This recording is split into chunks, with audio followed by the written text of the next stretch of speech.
All right. What's up? What is up, people? We are live on YouTube here. Happy Friday again to everyone. As you can see, big changes. For those that may not have heard the news by now, we obviously decided to put the second coming part of the show on the back burner for now. We will get back to that down the road.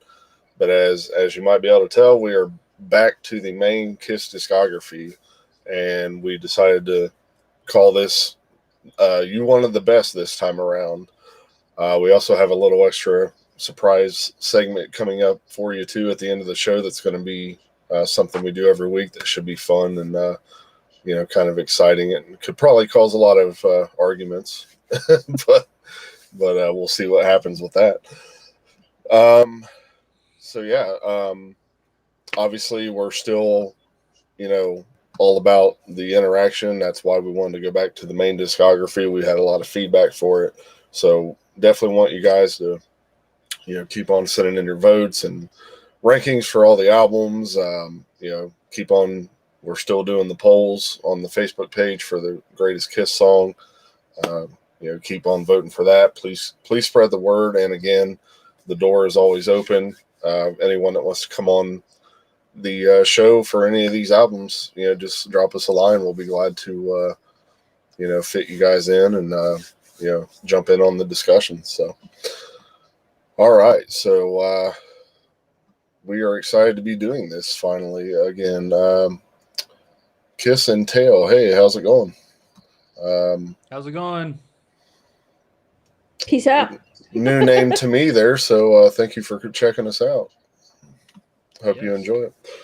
Let us know your thoughts on the first Kiss album here that we're going to be covering. But as usual, we're going to catch up a little bit because we did decide to take an extra week off to get things good and ready for this.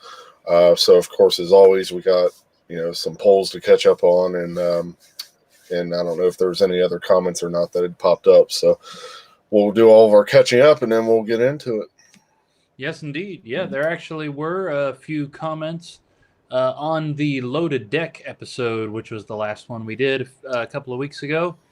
So we got a comment from Thomas, who is Rain in Adamstown. For our regular viewers, you'll recognize that name. And he asked, do you think Gene recorded his great solo tour for a live album? I would like to think so. That would be cool to hear. Kiss and Tell, how to contact you guys to be on the show, and the offer goes both ways. You can, if you go to our Facebook page, Kiss Meets the Podcast, just send us a DM on there, and we'd be more than happy to have you on. And apparently, I assume you have a show as well, so yeah, we would love to come on there as well. And absolutely. So please get a hold of us. Yes, indeed. Let's see. We got a comment from Jay Rucker as well. Good to see you, Jay. Commenting on the videos again. He says, "Great video." So, hello, sir. Long time no comment. Much appreciated. That video was bulls to him. Yes. Bulls. Yes. Yep. We also Harry, got what's up, brother? Ooh, Harry. Hi, Harry. Yo. We also got a comment from Steve McGowan, who gave us his and Rochelle's picks for Loaded Deck. So got those in there. No changes to the overall votes. So we were all essentially in agreement. At least enough that the top three remained the same on that. So that's all the comments for this week. However, let's jump over to the polls. So, longtime viewers will know, and Kiss and Tail, if you're still hanging out, this is another reason you should definitely go check out our Facebook page, Kiss Meets the Podcast, over on Facebook, because we are currently in the middle of a huge every Kiss song tournament. We're just facing them off, 1v1, every single song except for the live versions, just the studio versions. just to see what happens. What happens when we get down to the nitty gritty and when we count in all the votes for whoever wants to vote on there. What's the best Kiss song? We just started round 2 a couple of weeks ago. We're posting about 6 a week, and the polls only last for a week. So let's talk about the last 2 weeks of stuff we've posted. Let me make sure I know which ones those are. 1, 2, 3, 4, 5, 6. And 1, 2, 3, 4, 5, 6. Okay. So the first one that we got to talk about was just immediately. Round 2 has been brutal already. 100,000 Years versus Rip It Out. Mm. Woo! Yes. 100,000 Years wins that one out with 55%. So just barely scraping by with 100,000 Years there. We also had Rock Bottom versus Wiped Out. So that one wasn't quite as much of a scrape. Rock Bottom won that with 74% of that vote. We had Take Me versus Down on Your Knees. Take Me wins that one, of course, with 84% of that vote. Almost a smackdown right there. Perhaps one of the biggest surprises, our next matchup was Let's Put the X in Sex versus Is That You? And completely baffling me, Is That You wins with 66% of that vote. Wow. Yeah. Didn't see that one coming. I figured it would be close, but I didn't think Is That You would win and not by that much. Yeah. We had Almost Human versus Car Jam 1981. Almost Human wins that one with 77%. Very much disappointing my younger sister, who maintains that Car Jam is the best song ever recorded.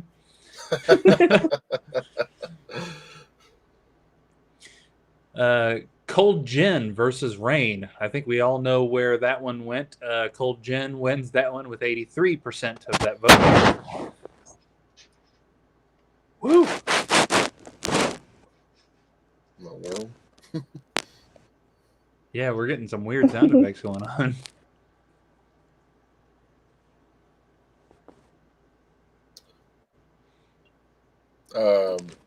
By the way, Kiss and Tale says, great album aside from the 2 Kiss songs, Kissing Time and Love Theme. Don't understand why they decided to end Black Diamond with the long, drawn-out effects. Maybe Eddie Kramer? More than likely, probably a little studio trick he wanted to try. And I don't know. I've always thought it was pretty epic, and it's kind of a shame they weren't able to, bring that out in a live setting. Whatever I'm trying to say there. Right.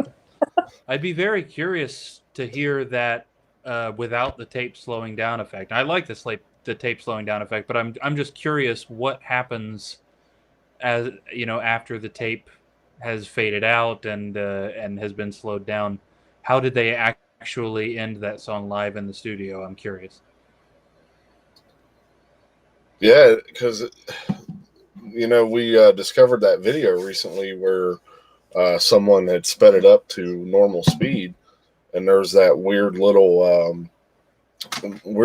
like second, if even a second worth of like a different song there at the very end. Is like it's almost like the tape cut directly into that, or maybe they had recorded over recorded over that on that part of the tape or something. I'm not sure what happened there, but it's like, oh my god, what was that? And, right, because it definitely doesn't sound like any of the other songs or known demos that were around at that time. So I almost wonder.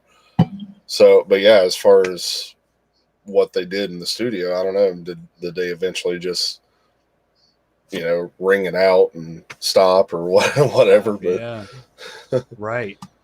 Or is there a whole nother jam that nobody's ever heard? Hidden away in the vault. So jumping forward to last week's polls, real quick here, we got I Want You versus Parasite. I Want You won that one with 56%. We had Secretly Cruel versus Got Love for Sale. 66% of that vote went to Got Love for Sale. I was kind of curious how that one would go. maybe a little bit disappointing here. Creatures of the Night versus Any Way You Slice It. And of course, Creatures of the Night absolutely stomps. I'm a bit disappointed. 95% of the vote. I mean, I think we can all agree Any Way You Slice It is not the best song and definitely not the best Gene song, but that's a bit harsh, you know? Yeah. Yeah.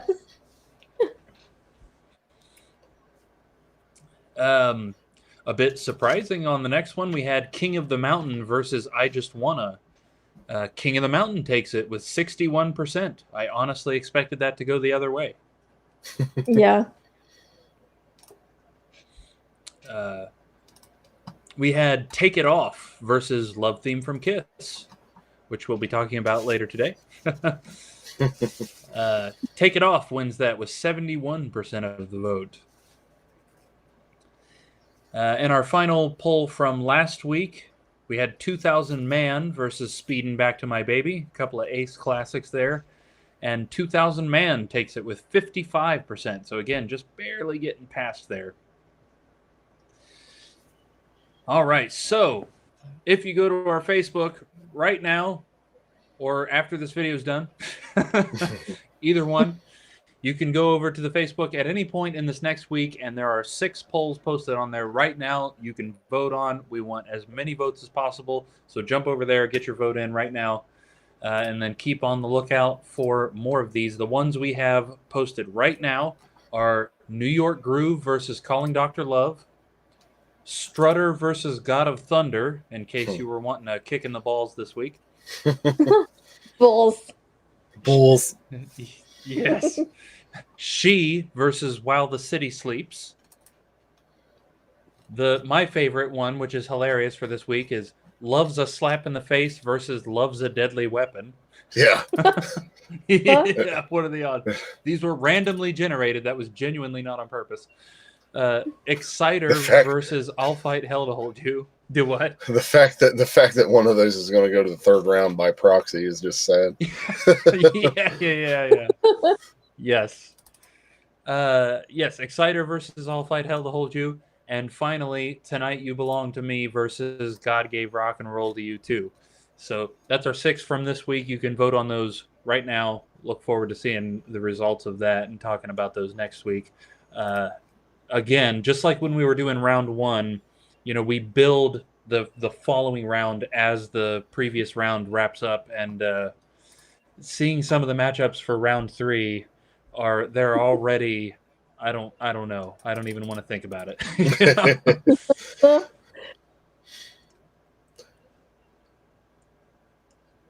Harry says loves a slap in the face with a deadly weapon. Yeah. Yeah, it is. A couple quick notes here. Kiss and Tail, I just went over and subbed to your guys' channel there, so definitely looking forward to checking out some of your videos. And also wanted to give a shout out to Steve and Rochelle McGowan, who took the time to send in their rankings as they're out on the road. Last I saw in Missouri, they were on their way to play a show with his band Weapons of God. So by the time you see this, it'll already be over. He mentioned he was going to watch it on the way back home, so I'm sure we'll put you to sleep. But but again, hope you guys had a great show, safe travels, all that good stuff. So appreciate you taking the time to still drop your rankings in for this album, as bad as they might have been. But. Yes. Hey, did you take a peek at any of Kiss and Tail's video titles? Yes, I did. What's the greatest Kiss song ever? Sounds kind of familiar. Yeah, Right, so you're on alley. the same wavelength. You're on the same wavelength, brother. Awesome. Oh, and your profile picture is amazing. Golden Girls with the Kiss makeup. That's awesome. Yeah, I got to give major props for that.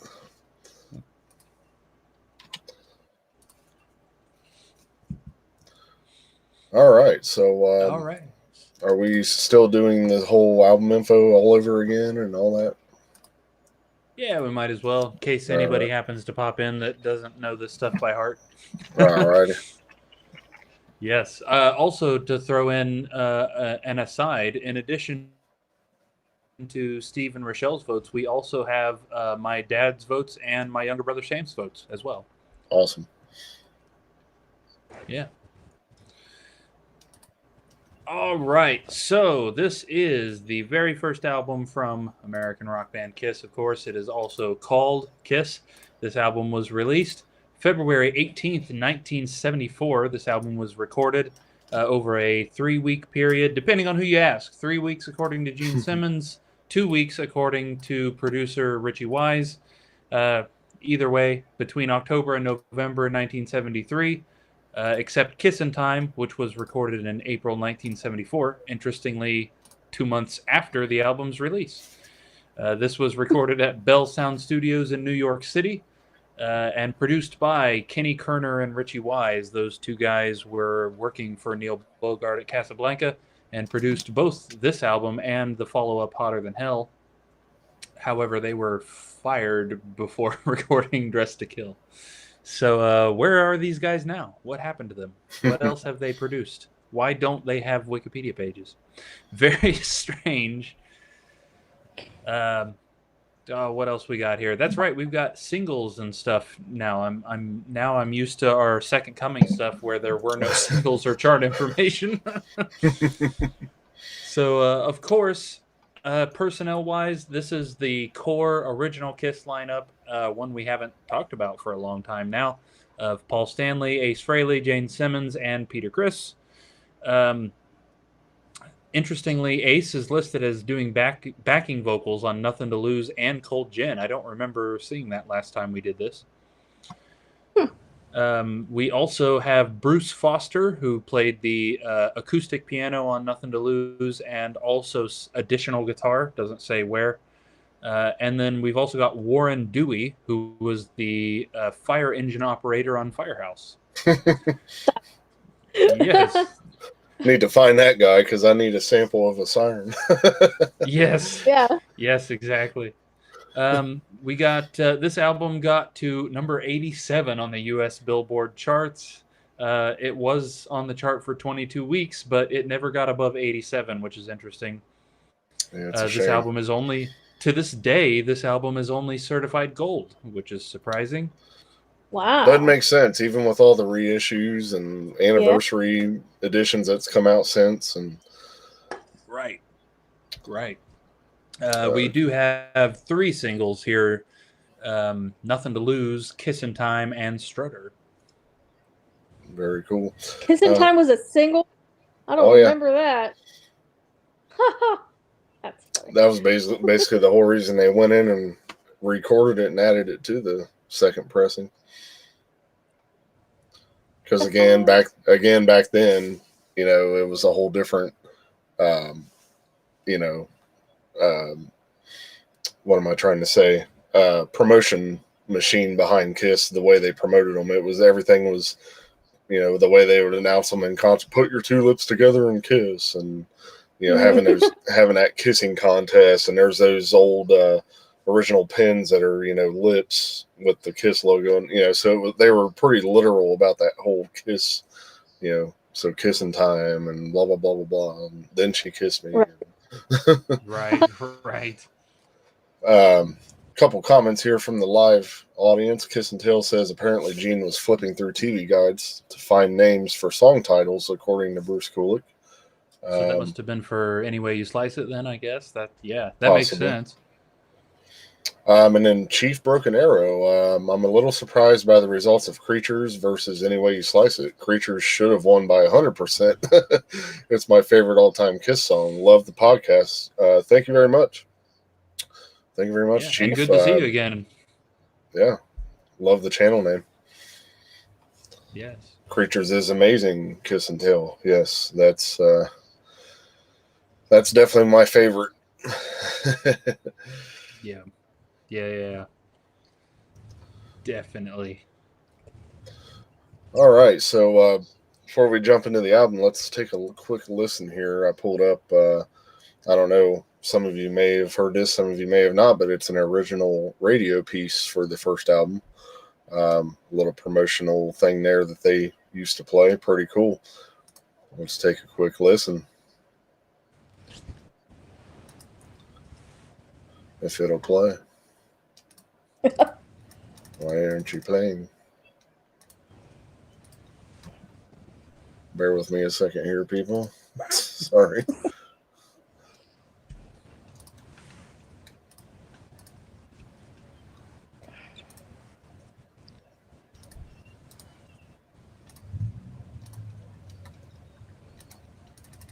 Play.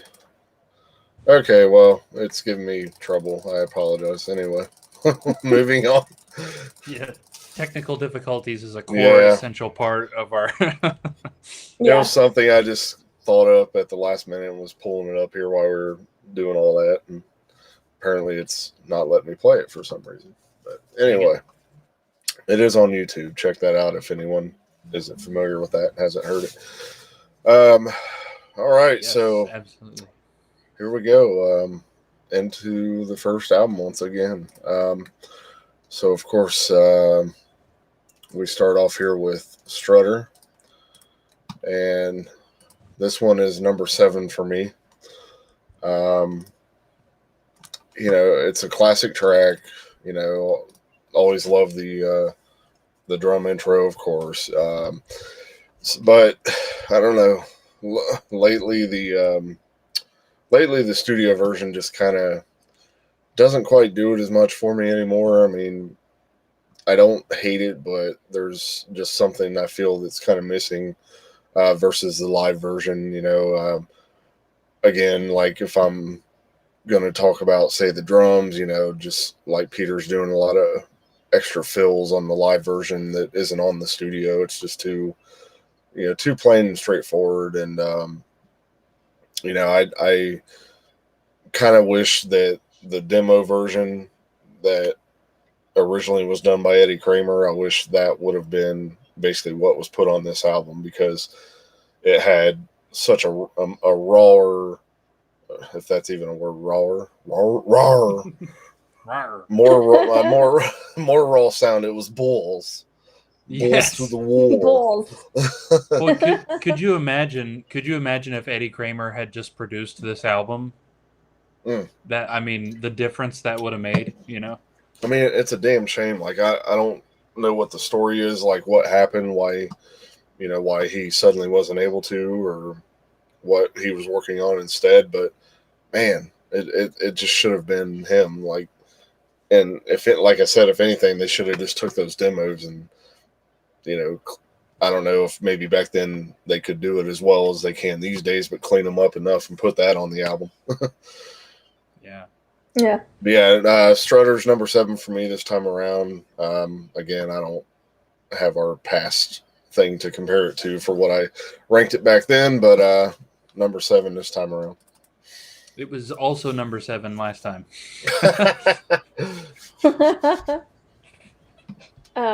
Yeah, this is 7 for me as well. Not because it's just, again, one of those things where you got to rank them somehow, and I feel like there was just stronger songs that were better. But I mean, I could imagine, back in that day, had I been alive at this time, getting this album for the first time, it was brand new, hadn't really heard much about them. And then hearing that opening, it's a strong opener for an album. And then when Paul starts singing, it's just something that you would have had to have been blown away by, because he has such a unique sound to his voice, and it's a very strong voice. That would have been something that you would have been like, I got to hear more of this, and then those solos for the first song off an album, they're strong. They're in your face for it being a very first song. Oh, I think it's a great opener for a very first album. Like, they did a great job picking it for the opener of the album, for sure. I do agree with that, because I mean, it was different for its time, and I hate to feel like I'm taking away from that, but it's just that after all the years and as many times as we've heard it, it unfortunately gets a little diluted, so it doesn't feel as special and different these days compared to things that have come and gone. But I mean, it really is a cool unexpected introduction, and we're gonna have that on a lot of these Kiss albums down the road. Yeah. Right.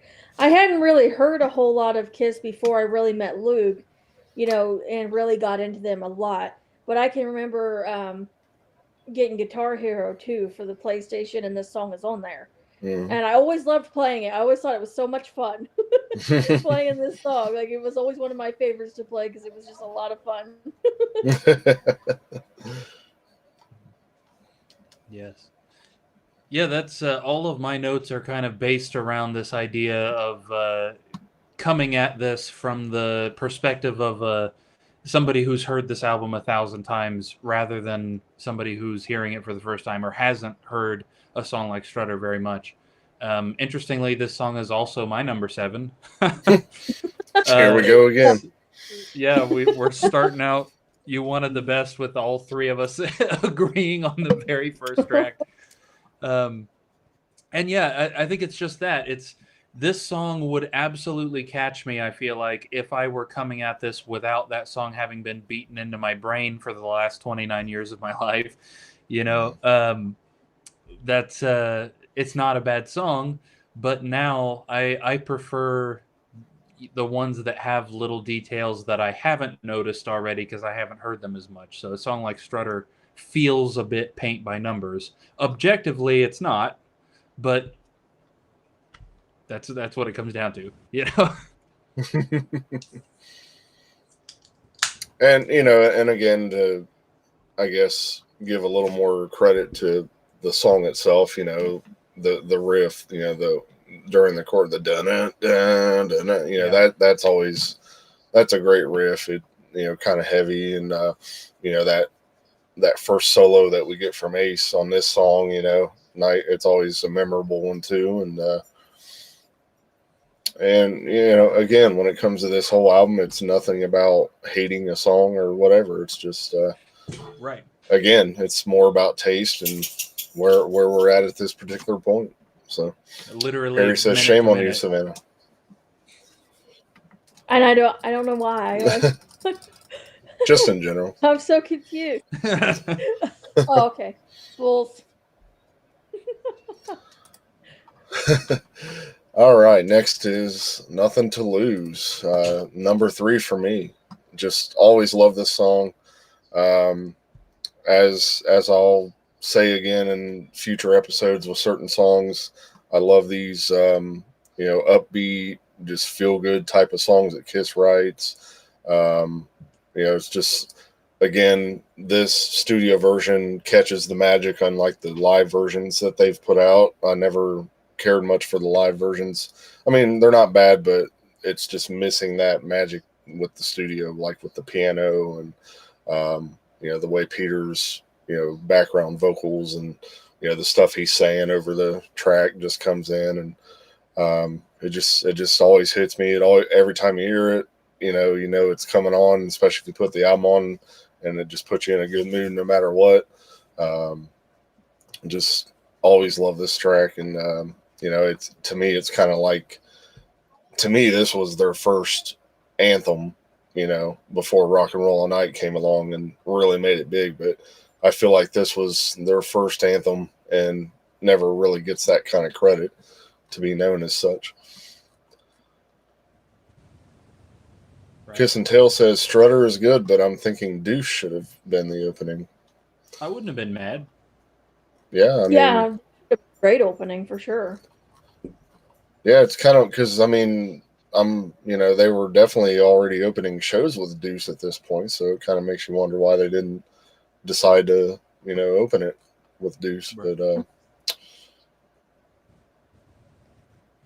dim data delays. Nothing to Lose is number 6 for me. I like the singing variety on this song, how it's kind of just a mix of almost everybody. Mm-hmm. And this is the kind of song that I would call just like a good old-fashioned kind of rock song, It's just, all the way through. It's fun to sing with. I love singing to this song.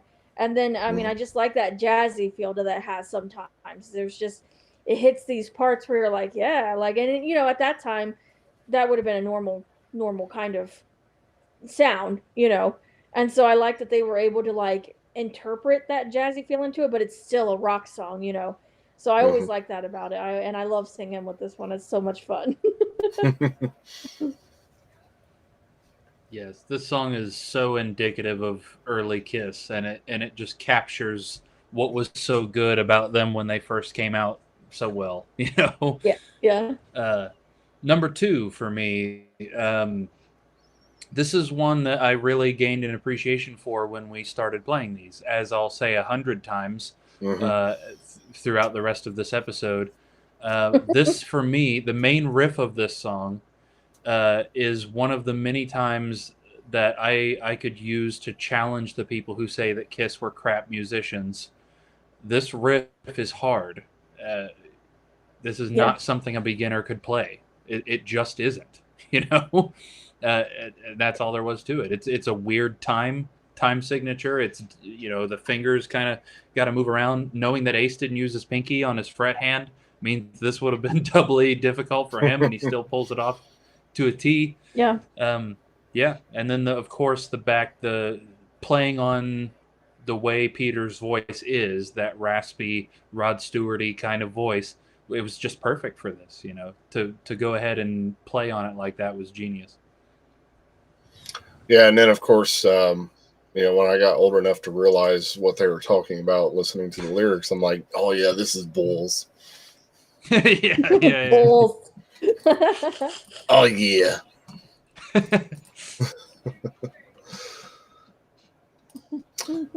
Next up is Firehouse. This is number 10, least favorite on the album for me. Again, it's a great song, but I'm just kind of at the point where I'm bored with the studio version right now. It's it's a little too slow. Again, I wish they would have kept the format that the demo version had. It's completely different. God, I'm blanking on words today. But if you go back and listen to the demo, there you could tell a lot of differences, and I kind of wish they would have stayed true to that and kept it that way. But it's a song that definitely does better live. Like I'm sure by the time we get to Alive, Firehouse is not going to be my least favorite song on that album. Obviously with the visual of Gene breathing fire on top of that, but just the overall grittiness of the live sound. And I know I said this back on the first time we did this because I remember inserting a clip, but I always think of the what was that? I think it was the Mike Douglas show. That episode where Gene was out there making a fool of himself, and then they performed Firehouse, and to me that version of Firehouse is just like the best representation of that song. I mean, it just sounds so heavy and raw and gritty. But yeah, so unfortunately, when it comes to the album at this time right now, again, yes, I'll listen to it if I'm listening to the album or whatever, no problem. But I just do not really care much for this studio version right now. Firehouse is number 5 for me. I think this song has always kind of had like a weird beginning to me, just because it's so like simple, you know what I mean? Like, and it's so like, and then when the main riff kicks in, like it's kind of like it doesn't fit in, you know what I mean? But it does. Like, that's the thing about it, is that it does fit, but like it's kind of like a weird start to it. It's almost like a fake beginning, you know. And then it has it's more laid back, and then it picks up. I mean, it picks up pretty quickly. I love the bass line in this song, how funky it is. Like, I always have loved that about this song. And then the fire alarms at the end I always thought that was just such a cool touch to this song. Like, it adds to it. I think I always love that. Bulls. Harry thinks we're saying bowls. Oh man, you know what? Bulls. It's funny too that I was genuinely confused by that comment until you said that. I was like, what is he talking about? Bulls. We've decided that if things are good, we're gonna say bulls. It's bulls. bull. Yes. You're missing that we're idiots. Yeah. In a nutshell, yeah. Yeah. Don't don't take the "you wanted the best" literally. Yeah. You wanted the best, but you got us. Yes. This is Firehouse is my number 3, actually. I was just kind of taking a peek at where we had these last time. Yeah, it's kind of interesting there too. And this is one that, yeah, I seem to recall last time saying a similar thing that I just said about Strutter, that this one seemed a bit too paint by numbers, but this time it just caught me. And you know what really did it was the Kissish project, where when I re-recorded my guitars for this song and really sat in depth, taking these chords out of my headphones, listening to the original recordings so that I could hear Paul in one ear and Ace in the other, and just really pay attention to what exactly they were doing throughout the song. And I heard so many things that I had literally never heard before. I've heard this song a jillion times and just caught several tiny little guitar bits that I'd never caught before. And so it kind of reignited this song for me. That's awesome. Yeah. Another thing that I wish it had that the demo has is at the very end after the siren thing. I'm pretty positive it's Paul by the sound of it, but you hear him in the background go. Oh, they should have left that. Classic.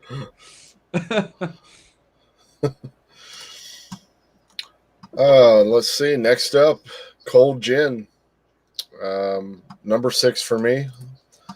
Man, this is one of them that was, this was one of my first favorite songs off of this album. I remember as a little kid when I first, got to hearing this. I just that riff, the opening riff and everything, just it always caught my attention. Just one of those I tried to learn it on guitar. I thought I knew how to play it somewhat, but I come to find out I've been playing it wrong all this time. But whenever I do randomly pick up a guitar, which isn't often, thank God. But yeah, so again, Gene, great classic vocals on here. Of course, this was written by Ace, so it's kind of a shame that Ace, just did not sing on this. But Gene, I mean, it became a classic Gene track because of that. And of course, the whole the middle section, the that's always been a favorite of mine too. And yeah, just an absolute solid classic. So love it. Yeah, I agree, Harry. Firehouse should have been played at a faster tempo. Absolutely. Among many of the songs on this album, yes. Mm-hmm. Yeah. Cold Gin is number 4 for me. I'm not sure which cymbal is being hit in the beginning of the song, but it almost has an echo on it. What it does have it, yeah. Okay, and I mean, I love that. I thought that was such a cool effect. I'm not sure how they I don't think that would naturally have an echo like that, so I'm not sure exactly, how they did that. But I thought that was really cool. I don't know if I've ever noticed that before, honestly. Oh, really? And yeah, I don't know if I've ever really sat down and really because ever since I've been with Luke, I listen for things now. Before it all kind of just melded together, and now I pinpoint things like that I never would have before. They tracked that in the Grand Canyon. That's how they got that effect. Oh, okay. They put a mic at one end and the drums at the other. Yeah, it was both. I love Gene's vocals in this song. I mean, he just did a perfect mix between his regular singing voice and that growl that he has, that he's known for. He did it perfectly. Back and forth. And it's just another song. It's so catchy. It's hard not to sing along with. And then that middle part, the da da da da da da da. I guess that's the solo section. It's not really a solo, but it's the solo section, I guess.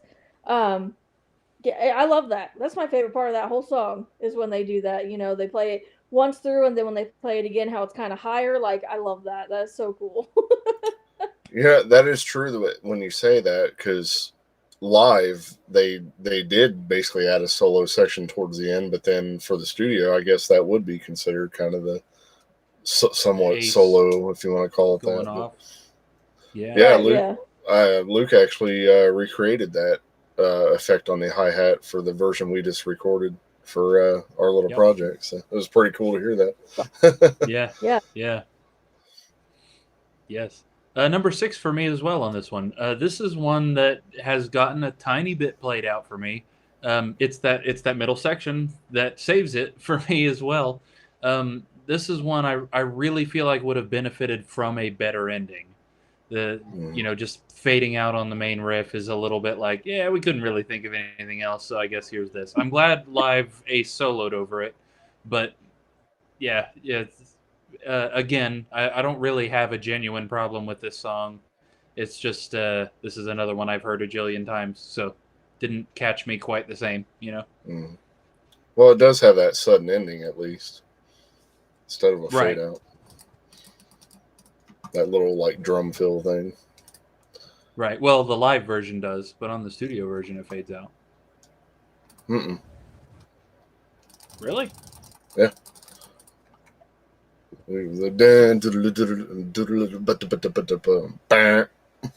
Oh, okay. Right. Somebody didn't really listen to the album today. No. No. Next up is Let Me Know. This is number 5.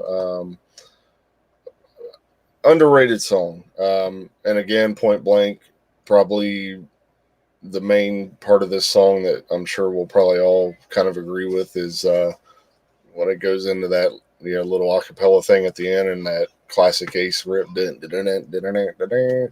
he ended up throwing that in live for She, which oddly enough was a few albums later, but it was kind of cool how they ended up incorporating that section in. And again, it's a great trade off on vocals with Gene and Paul. Kind of in the same vein as what we would get later on with Shout It Out Loud, the way they trade off like that, and good upbeat song, and I've always enjoyed it.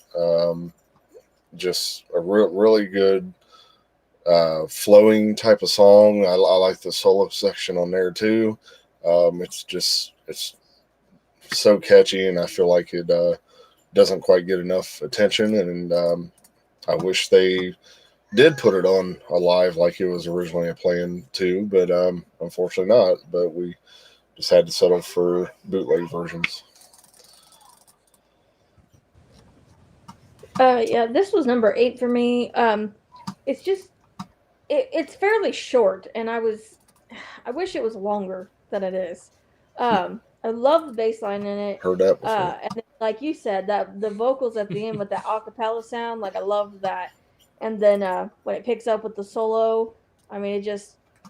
But I was sad, honestly. I was sad that it didn't go on, that it doesn't go on longer than that. Because I mean, I felt like it was over before it really started, before I really was able to really enjoy it, And it was always one of those that I wish that it could have, like, that is the kind of solo I wish could have been extended, because it was just, he was getting it with that solo, and I wish that it could have been longer as well. But Three yeah, different it's definitely an solos going underrated on at song. once there. 3. 3, yeah. One in the center, one in the left, and one in the right. Holy cow. Never knew that. Yeah. Number 9 for me on this one. Yeah, I've always considered Let Me Know and Let Me Go Rock and Roll kind of sister songs. And I prefer this one of the two. I always have. Let Me Go has never really hit me the right way. But this one has always felt to me like it's missing something. Kind of like what Savannah was saying, where it feels like it could be longer. But not only that, it feels like there should be something else, something like that middle section of Cold Gen, would be neat. And that solo section at the end almost does it, but yeah, the fact that it just it serves as an ending to the song. You know, I wish there was another actual section, or they went back into a singing bit and had an ending to it too. That's the only thing kind of keeping it down on my list. You know, I almost wonder, and it kind of sounds like it, if that acapella thing was meant to be the ending of the song originally, and That could then be. and then they just kind of came up with, you know, Ace probably came up with that riff out of the blue one day, and what's that? And, you know, just they decided to throw it on the end of that. I mean, might be wrong, but it just sort of sounds that way. Yeah, I agree. And they attached it to different songs. I don't remember this, but according to Wikipedia, they say that they played that jam at the end of Watching You too before they put it with She. Maybe they might have an earlier shows. I'm not sure if I have any bootlegs or anything where they would have done that. That's interesting. Yeah. Harry says this is an album I can't really rank. I know they were trying to find their sound, and the songs reflect that. The production definitely does. That's the thing about this, man. They're hard to rank, but yeah, we just got to. So next up, excuse me, opening up side 2, Kissin' Time. Number 8 this time. Yeah, Luke and I had a recent epiphany after playing this song in the Kissish group. This is when it comes down to the music side of things, this is a really fun song to play. It kind of changed our opinions a little bit. Not going to sit here and speak for Luke entirely, but I mean, it definitely did, because we got done playing it, and I'm like, God, that was actually kind of fun to play. Yeah. So yeah, I mean, we all kind of know the story where you know, the label kind of pressured them to go in and do this, to add it as a promotional thing, and they kind of begrudgingly did it. But you know, again, the young me, when I would hear it, and you know, some of the first words I'd hear Gene mention Cincinnati and all that, and I'm like, oh, that's close to us, and that's cool that he said that. But yeah, I mean, lyrically, not a big fan of it. You know, it's just another one of them songs where they just mention a bunch of places to get a cheap, you know, pop or whatever. But yeah, musically pretty catchy, and it's a tad bit more complex than what it sounds like. This was number 9 for me. I really like the music to this song, but those lyrics, I can't. They're corny, so corny. And I know it's not, you know, they were, like you said, they were pressured to do it. They're fun to sing with. I will say that they are fun to sing with, but yeah, they're so corny. I really like the solo in this song, though. I mean, it has a good variety to it. It's not just like a flat out, you know, you do like just one thing through the whole thing. There was, you know, some up and down to it. It was a good length. It wasn't overdone and it wasn't too long, which I always like, you know, because solos can get overplayed really quickly if you don't do it right. And so I think he did a really good job with it.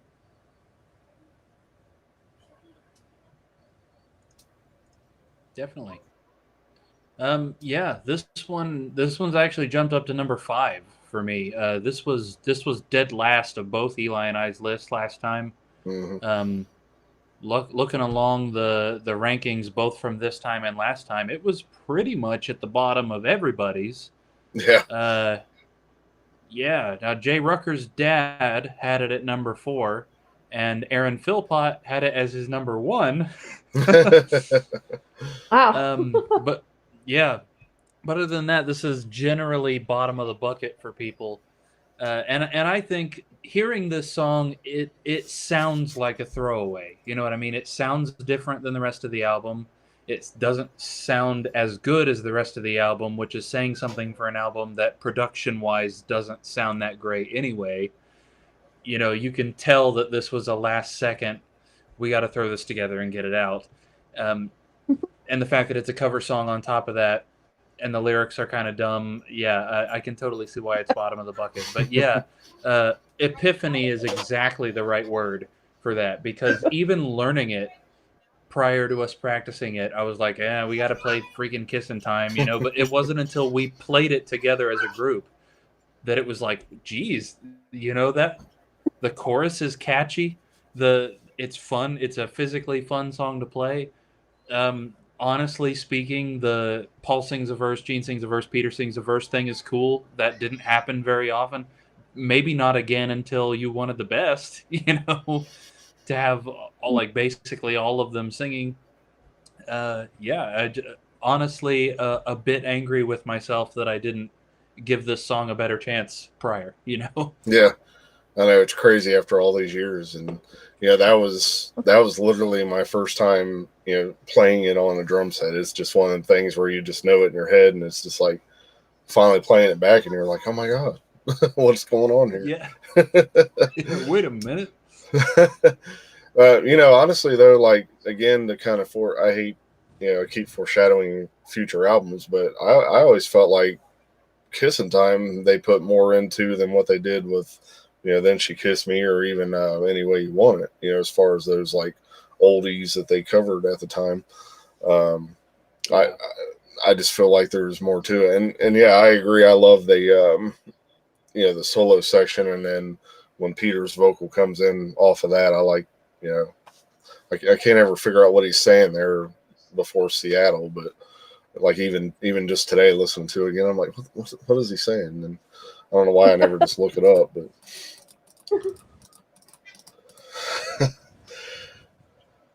all right, next up,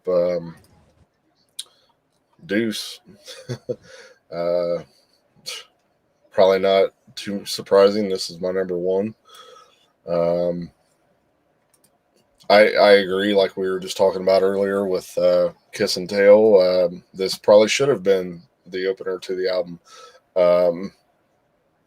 I'll stand firm by the fact that it's my favorite opener to their live shows, period. Yes, Harry, we did have a great guy singing it. Yes. But yeah, Detroit Rock City, all that stuff, cool openers, but Deuce just takes the cake. It's like I said, every time you hear that, just that little bass slide, goosebumps.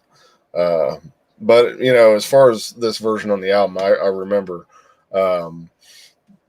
because it seems like when I was younger, I was kind of listening to a live a lot, apparently, compared to like the actual albums. I guess I was kind of more caught by those. So I remember like my dad would put on this album, and then like I was so used to the way Deuce sounded on a live that when I heard this version, I'm like, what?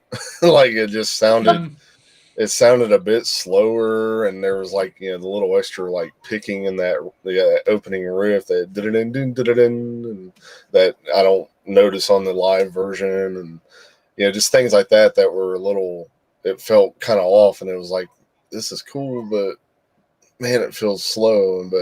But again, I've gotten over that by far, and to this day, just every time that track comes on, it just I just love it. Never gets old. I listen to this version just as much as I might put on the live version now. It's just a classic that never goes away. Probably, arguably, maybe the best Gene song. I'm not sure. That's definitely debatable. But for me, it pretty much takes the cake. So, yeah, number one. Except Wish Upon a Star, which is so good, it's just kind of in its own. I mean, you could still say Deuce is the best, because When You Wish Upon a Star is kind of in its own. You can't touch that. It's bulls. I'm going to have to take a break so I can run upstairs and smack you. No, we need to do that live on camera. Yes. Well, that's what I mean. I'm going to take a break real quick, and I'm going to run upstairs. Luke's like Kick the spitting door teeth open. out the rest of the show. Yeah, wouldn't take much of a hard hit, that's for sure. Deuce is number 2 for me. And it's just Deuce from beginning to end is just it's one of those epic kind of songs. You know, from the opening riff until the very ending, everything about it is just on point. And I mean, I understand why this has always been a fan favorite and why it has been for years. It just has the perfect amount of rock and or roll to it, if you will. The beginning of the solo mixed with Gene's scream and then Peter's drum fill, it all fits together like so well. And then of course you have the epic soul that goes along with this song, and I mean it's on point through from beginning to end. So I mean I get it. I understand why this has been like a show opener, why fans love it. Like I get it, like because it deserves it for sure. It's definitely in the higher ranking of some of the best, Kiss songs for sure. and even just the littlest things like, Paul, do it. That's just so Yes. classic and, staple too. I mean, Yep. Yeah. you got 20,000 people screaming that little thing along with them every time they play that song live. I mean, it's Yep. one of those things. Yeah. Yes. I am super on the fence with this particular version of this song. It's my number 8, and I'll say this I wouldn't have this recorded version any other way because it has that nostalgia for me and that early Kiss feel. But it's just too slow, and this one to me personifies what they've always complained about the first album not capturing their sound right. Production wise, I feel like this version isn't super great. Alive captures it way better, and I know I'm at the bottom of the barrel when I say this, but Alive 3 is for me, maybe other than I can't believe I'm saying this, I prefer Ace's solo to the way Bruce plays it, but I think Alive 3 is still my ultimate version of this song. And this is one, not only have I heard it a million times, but we played it a million times with Sweet Pain, and it never gets old. I've always enjoyed playing this song. Yeah, it's one of the funner Kiss songs for me to play. I just always love that simple beat, but the way the kick drum just, because especially in the live setting, seeing Kiss and just the way that kick drum pounds for that pulse, I've just always loved that. Yeah. And I don't want to take nothing away from Alive 3 either. I love that version of Deuce as well. Especially with Eric's drum sound on there. But that's a great version. And for that matter, Lenny Kravitz cover that we talked about recently, that was a cool version too. So yeah, yeah, definitely. All right. Next is Love Theme from Kiss. This one is number 9 for me. I know a lot of people seem to hate this song and tend to want to rank it, least favorite and everything, but I don't know. I feel like that's only because there's no vocals on it, but I've always liked this track. I mean, it's one of the best, bass representations for Gene, like, right away on this first album. I mean, those bass lines are just so catchy, and to me, it makes the song. Of course, their original version was called Acrobat that they used to play live, so there was more to it than what we hear on the album. But I mean, just this in general, I don't know. I just feel like it's time to quit hating on it so much among the Kiss Army, because I mean, it's so overrated. It's a great piece of music. It's they did the smart thing by not keeping it too long to where it gets boring to listen to or whatever. And believe it or not, and this is just kind of off the tip right here, but I've heard people say that about Car Jam, like, oh, it's boring, I won't even listen to it, and I'll turn it. I'm like, are you like, yeah. So I feel like people treat this the same way, and I'm like, are you kidding me? Like, come on, this is fantastic piece of music. And again, ridiculous. we just played it for the first time physically as well, and I thought it turned out pretty well, so it was cool to hear. Yeah. This is number 10 for me. I just have never really liked this song all that much, and Why? not, I love like what you said. His bass, I mean, it perfects his ability for sure. But it's never really stuck out to me. It's never struck me as one of their better kind of songs. And I'm all for instrumental songs. Like I love instrumental songs, but I mean, when I compare it to the others on the album, and I feel like this one, it just kind of falls flat for me. I get very sleepy when I hear this song. I was listening to it, and I was like closing, like not, and I thought, oh my god, like. So I mean, for me, it kind of is boring. Like I don't know what it is about it. I don't know if it's just because it's kind of like slow. You know what I mean? It's not like real like Car Jam is real energetic. It's real, but this one kind of just it's so like oh, it's like I feel like I need to lay back and just go to sleep when I listen to it. So it's just never really hit me right. It's just never really stuck out to me. So I kind That's of how am I on am the when I hear opposite "Read end. My Body." Yeah. Yeah. But there were so many different cowbells on Read My Body, though. I'm gonna have to buy like a cowbell tree by the time we cover that album. Yeah. Yeah. I don't know where they went, but when I bought that drum set, the Afterwinter drums, it came with 4 different size cowbells, so we've still got those somewhere. Oh my god, we gotta find them. Yes. That's awesome. Nice. Yes, I'm definitely gonna have to dig around. Now, yes, this is also my number 10, but I should point out that I think it's just because of its relation to the other songs. Yeah. This time the other songs hit me better. But yeah, this again, just like you were saying when we played this one, this was another one that was like, wow, this one is actually really fun to play. It's strange because you don't necessarily think of it. But the other thing that I had put that you've also said here is, yeah, this Gene, the way Gene plays this is so.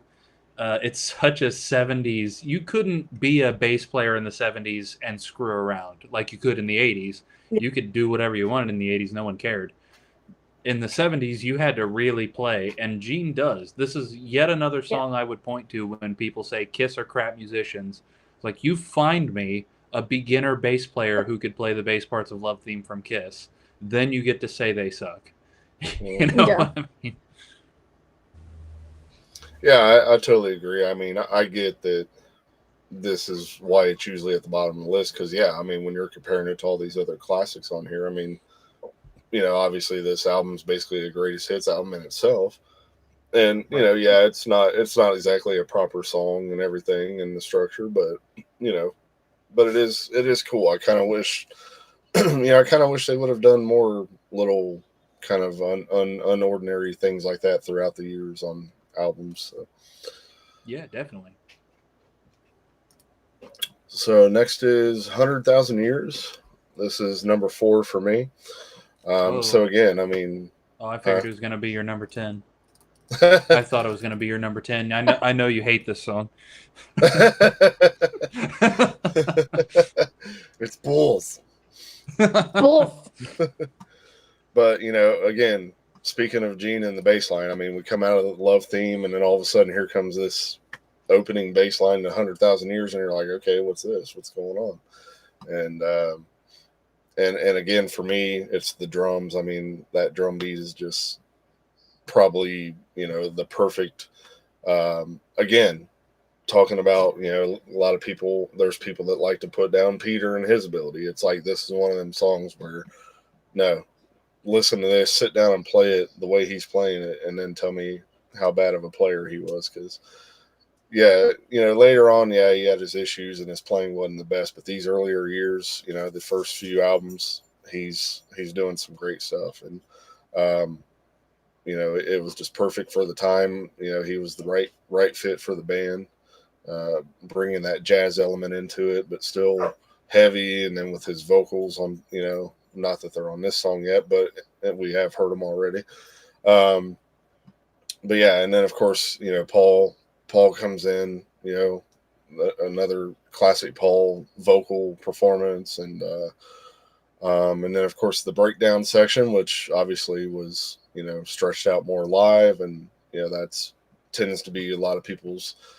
And I'll agree. Yeah, I probably enjoyed the live version a bit better than this studio version, but I feel like this version captures that drum beat a little better than the live version. It just has that good flow to it, and I love the ending to it and everything. Just that another, just uniform stop to the song instead of fade outs like we got so tired of hearing on a lot of albums that we did in the Second Coming and everything. Yeah, just God, an absolute yes. another classic. Like, this is one of those that I consider I could hear this song, and part of me thinks this is a staple Gene song because of the bass. It's a staple Paul song because of the vocals, and it's a staple Peter song because of the drums. Like, to me, it represents each of those members just as well in its own way. Yeah.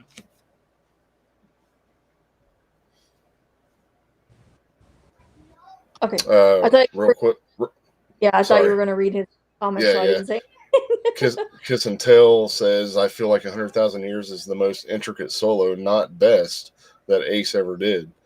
The way it's constantly overlaying on top of itself, and Gene's bass playing top level, and I love Peter's jazzy drumming. Yeah, I mean, spot on, man. 100%. Yep. Yeah, Absolutely 100,000%. This is my number one for that reason. I love the beginning of this song. His bass tone has such a rich tone. I love that, what he does at the beginning of the song. And honestly, it's my favorite song on the album because everything about it flows so smoothly. One thing goes into another perfectly. It's flawless the way it all comes together. And I feel like this song is a little bit more reminiscent of what was popular at the time. It definitely kind of gives me that 70s kind of vibe to it. I love the way Paul sings it. I love the bass tone and the guitar solo. And then, yeah, Peter's drumming is just, it's up and it's in your face in this song. And I love that about this song. So, like, every time I hear it, I'm like, yay, it's 100,000 years. Like, I love this song. And you can't help when you hear the intro just picturing Gene spitting that blood, and there's always that one. I want to say it's a Kobo show where after he spits the blood and the way the camera cuts and he's reaching over to grab the pick and he's just doing it in this kind of slow, creepy way with that demonic smile. So perfect. Yeah. Yeah. Yes. This is also my number one. Yeah, it's practically the perfect early Kiss song because of that. It, just like you guys were saying, it exemplifies the best of all of their ability, and they also do something that's fairly complicated that you don't hear a lot of rock or even metal bands doing, which is taking a song in swing feel and still making it heavy. So the whole thing is instead of, you know what I mean? You don't hear a whole lot of metal bands doing that. Take Pantera's Psycho Holiday is another really good example of that. Yeah. Taking that swing feel and still making it feel so heavy. And the one other of my thing, favorite Dimebag solos in that song. Yeah. Yep. This was one I really started to appreciate this guitar solo more when we started playing this song with Kissish. This was a guitar solo I had never tried to play before, and it's pretty complicated. So definitely agree with Kiss and Tail's comment there. This is one of the most intricate solos Ace ever played. But and I know you guys have already said this. I'm going to rehash it. My favorite thing about 100,000 Years is Peter's drums, and it's because Peter is Peter. This is why him having that jazz influence made him the right guy for the job. As much as I love Eric Carr and as much as I would argue that Eric Carr was a better fit overall for Kiss, he wouldn't have played what Peter played on this song, and it would have ruined it. Yeah. You when you say that, I don't think they never did this song with Eric, as far as I know. Yeah. Strange. What a weird thought. And even Eric Singer, I don't think, and I mean, until now, obviously, with this current tour, but or recent tours, but as far as like say the Revenge period and all that, I don't think they ever did it even with him. But especially Eric Carr. Well, we come to the end, and obviously Black Diamond, number 2 here for me. Again, just another epic song. You know, to me, 100,000 and Black Diamond are always kind of synonymous with each other. They're just two epic, you know, pieces. So, you know, again, we start off, you know, Paul, you know, acoustic guitar, Paul singing, and then of course it gets heavy. And then all of a sudden Peter takes over. You know, probably wasn't expecting that on the first time you ever heard this. I know I wasn't. I'm sure I thought it was going to be a Paul song since he sang the opening. But again, a lot of what makes this song to me is Peter's voice again. I mean, I just don't feel like it would have been as much of a classic, you know, in all respect given to like Paul or Gene, but I don't think it would have been as much of a classic had either of them sang it. It just fits Peter. It fits his personality, growing up, you know, on those rough streets and getting in fights and everything. You know, it's what it always kind of reminds me of when I hear the song. Those, like I've said before, those 80s, you know, representations of what New York streets look like back then. You know, that's what it makes me think of when I hear this, and except 70s. But so yeah, and then, you know, we talked about the ending and, you know, the studio tricks with that. It's always so epic. Just a perfect song. I think I tend to like this version a little bit better than the live version as well. I did like how in the more recent years when they would do the punches and they would all stop and they just, you know, stand there still, and that spotlight would hit them a certain way and they just look like statues. Like, oh man, such an epic visual, especially live. So cool. But it just, yeah, perfect to a T. Yeah. Excuse me. This is number 3 for me. I had a blank all of a sudden for some reason, and I'm second guessing myself. Paul starts this song, right? Yeah, on the acoustic. Okay, that's what I was telling myself, because that's one of the things that I said, but then I was like, did he start? Like, I totally had a brain fart just now. Like, I knew that, but like, I totally was second guessing myself, and I knew I shouldn't have, because I knew I was right. But for some reason, I was like, I don't want to just go off talking about it. And then you guys are like, that's not what happened. Like, no, but I like Paul starting this song, and it's kind of like the slow, laid back, just chill vibe, and then when he yells "hit it," I mean, it's just golden from then, you know. I've never been the biggest fan of Peter's vocals, just because I feel like he has this tone that fits more to that jazzy sound, you know, that kind of gritty, like jazzy Rod Stewart kind of sound to his voice. But in this song, I don't think anyone else in the band could have quite done justice to this song the way that he did. No. It fits his tone and just the way it just fits him perfectly.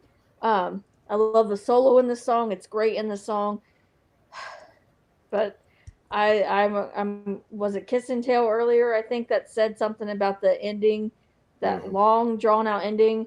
I just have never been a fan of that. It just kind of ruins it for me. I'm just like, come on, like I would have been okay with a couple of them, but I feel like it just goes for so long that I'm like, all right, I'm over it now. Always loved it when it hits those low notes and just boom, boom, yeah. boom.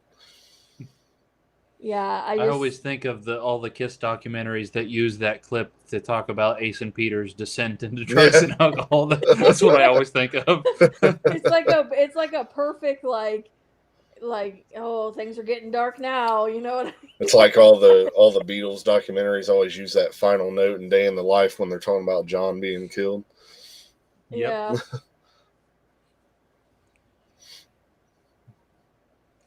Black Diamond was number 4 for me, and yeah, this I really don't think there was a better album closer on this. This is the perfect album closer. It's the perfect show closer.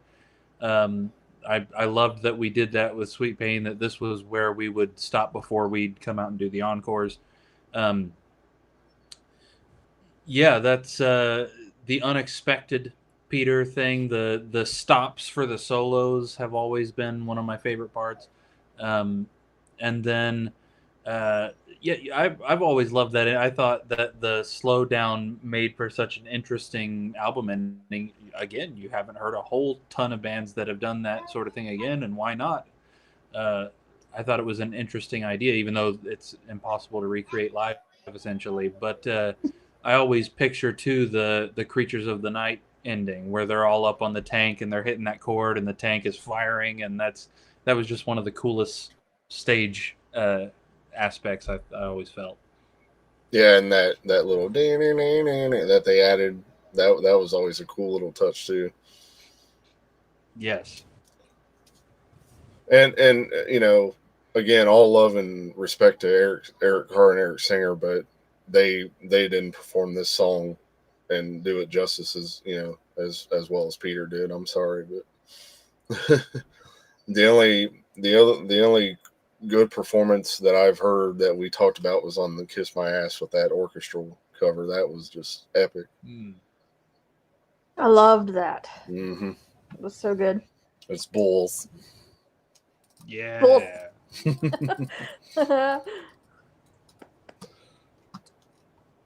So real quick, a couple of rankings from some other people that have thrown their names in the hat. Hey, all right.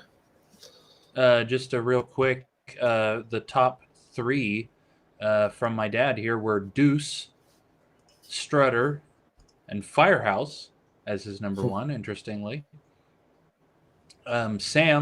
Sam's top 3: Deuce, 100,000 Years, and Black Diamond.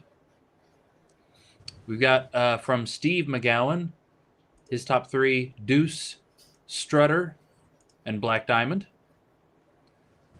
And also Rochelle McGowan, her top 3: Let Me Know, Strutter, and Black Diamond.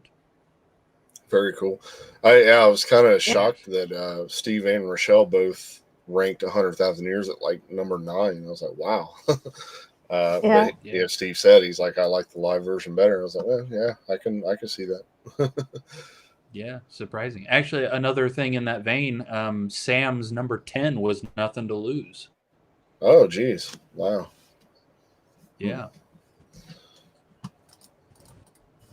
Well, there you go. Again, we've said it a million times. That's why we like doing this. Everyone's got different opinions, and it's fun to hear how other people, take the albums. Yes, absolutely. Oh, so as far as overall ranking, I'm going to give this one a 9 this time. It's near perfect, but there are, just a few things that made it shy of a 10 for me. But my God, I just can't think of a better debut album from any band in history, to be honest. You can name all these other big bands, and in my opinion, their debut album isn't entirely as good as what this is, and for me, in my opinion. But it always holds a special place because, like I said, this was kind of my like after I had already kind of learned who Kiss was and saw the visual where they were at the time, but then being introduced to this, my dad introduced me to this album and kind of starting back from the beginning. And so like when I listen to it today, I listen to it on vinyl. That, to me, and maybe it has something to do with those memories, but there's something about the way it sounds on vinyl that to me just makes this album that much more perfect. Like those little, the little crackles and things that you get in the vinyl, to me, just adds to the album. I know some people can't stand that stuff, but it's like, for me, it makes it sound that much cooler, and it kind of makes it sound more of its time frame and everything. And I just always love the way it sounds on the vinyl like that. It just kind of puts me in that place. So yeah, number 9 for me. I give it a 9 this time around. Annoying. Annoying. Noise. It's bulls. Bulls. Yeah, this was a number 9 for me as well. Overall, for this being a first album, it's solid. It's amazing. I mean, when you're in a band and you have your first album out, it's always either going to be a really great listen or it's going to flop. So, and for Kiss, it definitely is a great listen. And it stands to reason, like, that I'm not just saying that just because of my personal preference, but you look at most of these songs on here, they still play a lot of these songs live. Yeah. A lot of them are classics that they still play to this day. So, I mean, that just goes to show for a first album how successful it was. Yeah. And it is still today. And I mean, just, with some of the, not so known songs, there was a couple of slow spots here and there, but nothing that would render this album a skippable album. Oh, absolutely. And what I mean by that is that there's not a song on here that when you listen to it, you want to skip. Like, you want to hear them all, even if, some of them don't quite hit you the way the others do. You want to listen to every one of them. Oh, yeah. Nothing is buried or hard to distinguish from something else. It's all, like, clear. Like, it's clear as day. Everything. The drums you can hear them clearly. The bass tone, the vocals. I mean, you can hear it all crystal clear. And I mean, I just love the overall feel and tone of this album. You had a lot of albums that just, they bury the bass, or they, the vocals aren't loud enough, and for this album, I mean, you hear everything. Yeah. And you hear everything well. You can distinguish one thing from another, and I love that about this album. So that's why it got so high for me on my list. Yeah, it's always been one of them things with Kiss for me, and I don't know if other people feel the same way, but to me, when I listen to this stuff, like even these first few albums, it doesn't sound quite like, oh, it's classic rock or 70s like other stuff does. Like, to me, every time I hear it, it feels like it still could stand up, today to a lot of things. Yeah. I just don't classify Kiss in that same classic rock as I would like Bad Company and bands like that to me sound more classic rock. Right. Yeah, it's just something about that. I don't know why, but it's just always been that way. Yep. Yeah. Yep. I gave this one a 7 out of 10 overall. Little bit less, but only a little bit. And honestly, it's just the production. These songs are classic songs. And there's a nostalgia to this. Again, I'm not sure I would want it different now, because I'm so used to hearing them like this, and I've heard them like that since I was a kid, and so putting this album in is always a trip down memory lane. But it's so easy to tell why they were frustrated with the first 3. Now, I personally think Dressed to Kill sounds really great, but it really doesn't capture what they were doing live at the time. There are just live, straight from the board sound performances on Kissology 1 that capture it better than this first album does, which is a bit frustrating. So still extremely high rank for me, but if there's one regret, I wish they had been able to do sonically at least closer to what they would wanted to do. Like we talked about at the beginning of the episode, I really wish that they had been able to work with Eddie Kramer right from the start, because I feel like he would have gotten something for them much closer to what they wanted. And then, what would have happened then? Would that have catapulted them further, quicker? Would it have not taken till Alive for them to take off? Yeah, all sorts of what ifs open up right there, you know? Absolutely. Yeah. Yeah, I kind of wish that they would have demoed every song that's on this album instead of just the few that we have now, because it would have been cool to kind of put together the alternate first album, that was the Eddie Kramer demos or whatever, you know what I mean? But we just have certain ones that are out there. And like Savannah was saying, this album is, and I mean, literally from this album all the way through, I'd say Creatures of the Night, there's not one song that I skip on any of those albums. To me, those entire albums are easy to sit and listen to. I love everything on them. But after Creatures, that's when it starts getting to the point where, there's songs that I can skip or whatever. But I mean, that's how it's always been to me. Like, I could literally just listen to those albums like it's nothing. They just fly by every time I put them on. And another thing Savannah was saying is, I mean, hell, basically almost every song except for maybe 2 tracks on here are practically on their set list now. I mean, right. And if they're not, there's definitely a song or 2 that were on there recently, like in recent tours. Right. Yep.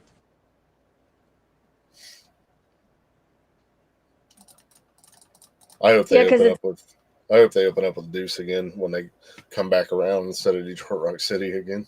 I can go for that for sure. Yeah, it's there's so many of them on this album that they play still. Yeah. It's not just like 1 or 2, because when you have most bands, when they come out with something, if they have singles and stuff like that, it's just 1 or 2, if that they play off of each album. And with Kiss, I mean, almost this whole album they play still to this day. Exactly. It's just full of their like most classic songs. Yeah, like look at a lot of them, classic bands that are out there, and count how many songs they're playing off of their debut album. I guarantee it probably ain't many. Yeah. Yep. Thanks, Kiss and Tale. It's a great episode. Yep. We ain't done yet. Here in the comments with us. In the words of Paul, we are just getting started. No, not really. But we still got a little more to go. Be careful. So you got the rankings ready before we go into our next segment? Yes, I do. Okay, so another bit of a special thing we're doing with this is everybody that ranked these albums the first time around we did, all the Kiss discography, we're keeping all those ranks. So if you're one of those people that ranked it before and you've sent us new rankings, that's perfect. That's fine. We're going to use your new rankings and your old rankings, and it's all going to go into one big thing. So for this album, we have an absolute ton of people between the people who sent us rankings this time and the people who gave us rankings last time.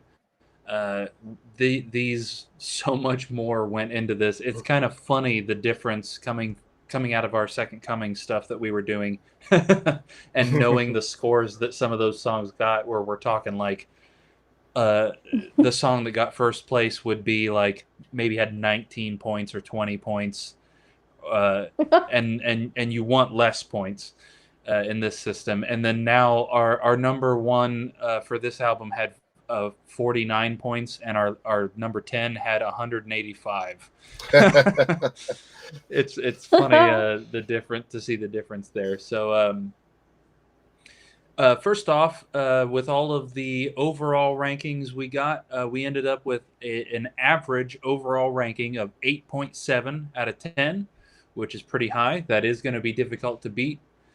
Although, I mean, unlike the Second Coming stuff, we have got a whole ton of killer albums. We've got probably not too many albums that are going to rank low here. Mm-hmm. So I'll be curious to see how that unfolds this time. No ties, too, also, which is all that happens when we have a ton of people that vote. It's a way less likely to have ties. So awesome. In 10th place for this week, Love Theme from Kiss. I don't think that's any surprise there. That was near the bottom of most people's lists there. And in 9th place, again, not super surprising, Kiss in Time. I'm honestly a tiny bit surprised those two weren't flipped, if I'm being honest. But Yeah. 10 and 9 there. In 8th place, Let Me Know. 7th place, kind of surprising to me, Nothing to Lose. In 6th place, Firehouse. In 5th place, Cold Gin. And now for our top 4 this week that are going on our Kiss Meets the Podcast 4K You One of the Best game board, the big fancy game board. In 4th place, we've got Strutter. In 3rd place, 100,000 Years. In 2nd place, Deuce. And in 1st place, Black Diamond. I thought that was going to be flipped, but hey, I'll take it. Yeah. Yeah.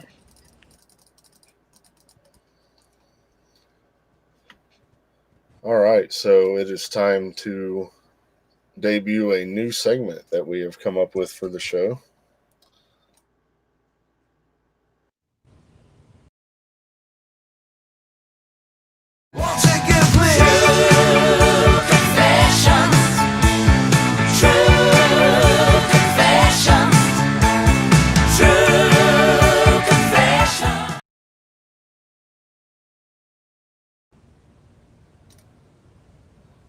True Confessions. So, Luke, why don't you tell these people what is True Confessions? True Confessions is a secret you have. Well, it doesn't necessarily have to be a secret, but what do you think is an unexpected opinion you have about this album that that maybe doesn't fit what the general opinion is about it? So, your personal true confession for this album. Dun dun dun.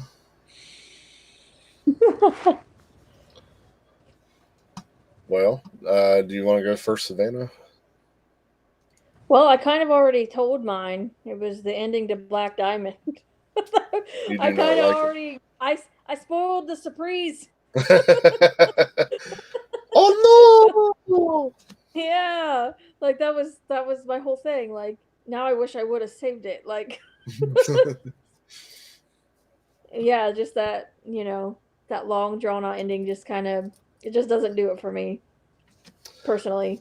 But I know that for a lot of people they really like that ending, and so that was kind of, and I've always felt like that. I always, by the time I get to the end of it, I'm kind of like, all right, like, come on. I already spoiled it. Spoiled it. Well, my true confession is I am bored with Cold Gin. I think I prefer the live version better. The studio version, it's cool, but at this point right now, I just get kind of tired of hearing it when it comes on. It's a bit too slow. Doesn't have that energy and power to it like the live version does. Again, it's not one that I skip, but when it does come on, I tend to just sort of zone out a little bit now compared to what I used to. But yeah, that's my little ditty for this album. Yeah. Mine is very similar to that, and in that I find Strutter a bit boring. Just a little bit too AB for this, and I always enjoy hearing the Alive 3 lineup playing any of these songs. That's doesn't matter which one it is. If any early song they play, and especially some of the ones they do from this album, almost always prefer that version. Mm-hmm. Indeed. Yeah, like with me and Cole Jen, as much as so like Animalize Uncensored, as much as people talk about, yes, it's all sped up, but I love the way Cole Jen sounds on that performance and the way Eric Carr would play it. And I feel like it has the balls and everything on that version. Absolutely. Kiss and Tell says, my true confession is that 100,000 Years needs another verse with different lyrics instead of repeating the same verse twice. I can get behind that. Yeah, Okay. I could too. As much as I love that song, like I agree, like that would have been interesting for them to, for Paul to have sang something a little bit different, instead of just repeating what he had already said, Mhm. I And could it's have got funny. behind that. It's funny too because I'm pretty positive on the demo version he does sing some different words on the that little breakdown drum part instead of saying sorry to says I'm pretty sure he says like come on over here now baby or something like that, and some different things there, so it does kind of make you wonder why they did decide to change that. Yeah. Very interesting. That's a really good one. Kiss and Tell. Harry says his true confession is to this very day he does not think that is Gene on the cover of the album. It does look very weird, doesn't it? It's Yeah. weird to see him not sticking his tongue out too.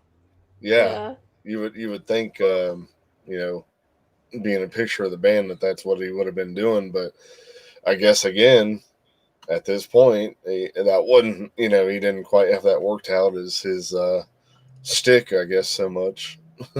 Right. Right. That's pretty cool. I do also have true confessions from my dad and Sam as well. Oh. But Harry, with what you were saying, it is kind of funny because to this day I could look at older pictures of Gene basically from the 70s, and every time I look at it, it's still just hard to picture that that's the same guy that we saw unmasked, or even to this day the way he looks out of costume and makeup. It's still kind of hard to picture that that's the same guy. And yeah, it is crazy how much his makeup changes how he looks in real life. Because at least like with Paul and stuff, he has his same, like you can see it, like when he's not wearing his makeup, like you can tell that's still him. But with Gene, it changes his face completely. Yeah, to this day, I mean, it was always easy to tell what Paul was going to look like without makeup. Looking at those old photos. Yeah. And even Peter and Ace too. I mean, not as much and obvious, I don't think, because they have a little bit more intricate detail. But I mean, they still have the same kind of like you can definitely tell that that's them. Mm-hmm. But with Gene, it's completely different. Kiss and Tell says maybe it was Neil Bogart dressed as Gene. That'd be funny.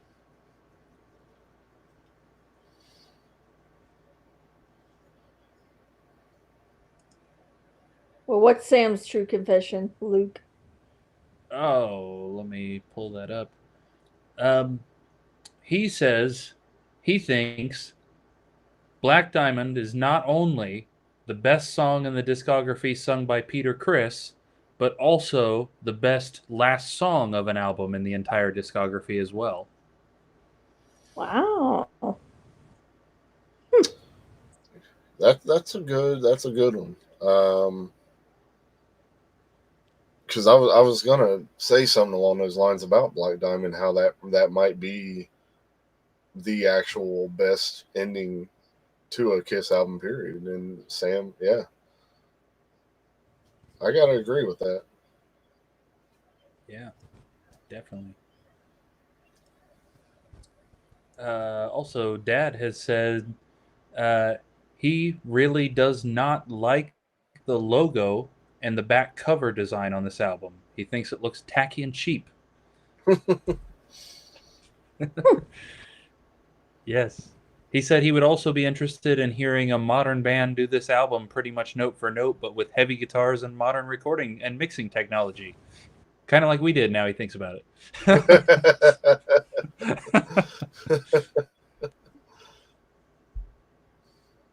Yeah, I don't know. I've personally always liked that logo. I kind of wish they would have used it on later albums and whatnot, but I don't know. It just kind of something about it just always kind of fit perfectly with that era and that look. And I don't know. I used to just sit and kind of stare at it all the time on the album cover, and even the one on the back for whatever reason. But yeah, I will agree though, as far as like the back cover, the way they have the weird like bows or whatever with the words and everything. I never understood the idea of that design and why. And I thought it would have looked better with just a proper track listing and everything. Harry Mills asked, did anyone else do a charcoal rubbing of the faces from Double Platinum to get a glimpse of them without makeup? I have heard people say that they have done that. I believe Gino has said that he did that before. And I'm pretty sure I've heard others talk about that. It's definitely interesting. I would have loved to have been alive in the time when no one actually knew what they looked like. Oh, I know. I wish I could have been around in that time that they were just kind of getting started, and been one of those early fans, and picking up all that early merchandise and stuff that came out. And man, that would have been awesome.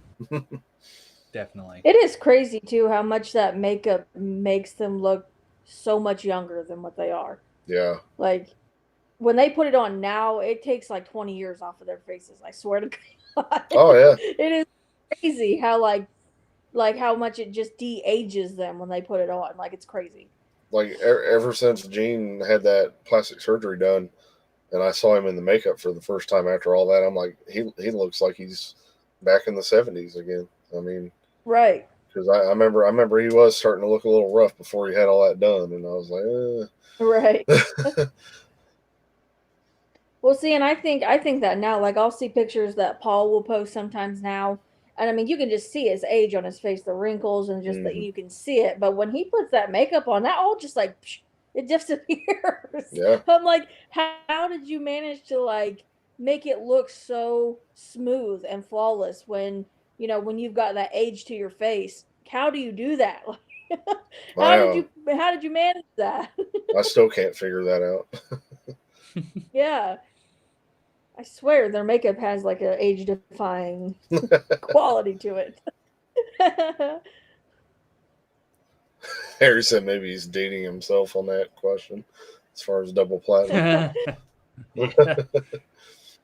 What'd you do it the day it came out? 70, what was that, 78? Yeah. Yes. Oh, yeah. I was not a thought at that. Boom. Kiss and Tell, not sure if this is true, but I heard that Paul and Gene have refused to get early albums recertified due to cost and royalties they would owe Peter and Ace. So first album could be Double Platinum. Makes sense. That could, I mean, yeah, that would definitely be a potential reason why, because it doesn't seem right that it's only gold. But at the same time, you would think, though, that, they keep putting out, they did the 2014 reissue that came in the box set. They recently did the, what was it, like 45th anniversary edition. So you would pretty much think that Peter and Ace are getting, cuts out of all that too. So it almost, it's kind of like, why not? Go ahead and do it then. Yeah. Harry says it fills in the wrinkles. Yeah. Might have to teach Polly a thing or two then. I wasn't gonna say it.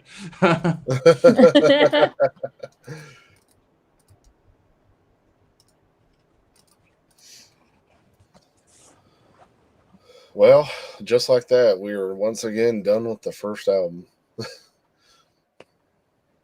Crazy. So, yeah.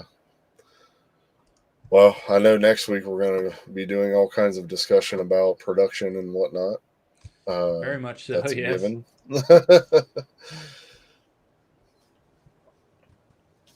So you guys that all know the discography know that next week will be hotter than hell. So make sure to get all your votes and rankings in for that. Again, the door's open if anyone wants to come on the show with us here and discuss that album. If you have any stories about it, please let us know. Again, Kiss and Tell, cool to kind of meet you. Hopefully we can come together and do some cross branding on each other's shows. That would definitely be fun. Definitely get a hold of us. And anyone else that tuned in, Harry, Chief Broken Arrow, you guys all commented. Anyone else that tuned in to watch, thanks for checking it out. I hope you guys enjoyed this this new venture. You wanted the best. Kiss discography revisited per se. All right, so I think we're gonna get out of here, call it a day. Harry took his brother's album and did the rubbings. That kind of sounds weird in a way. Yeah. Well,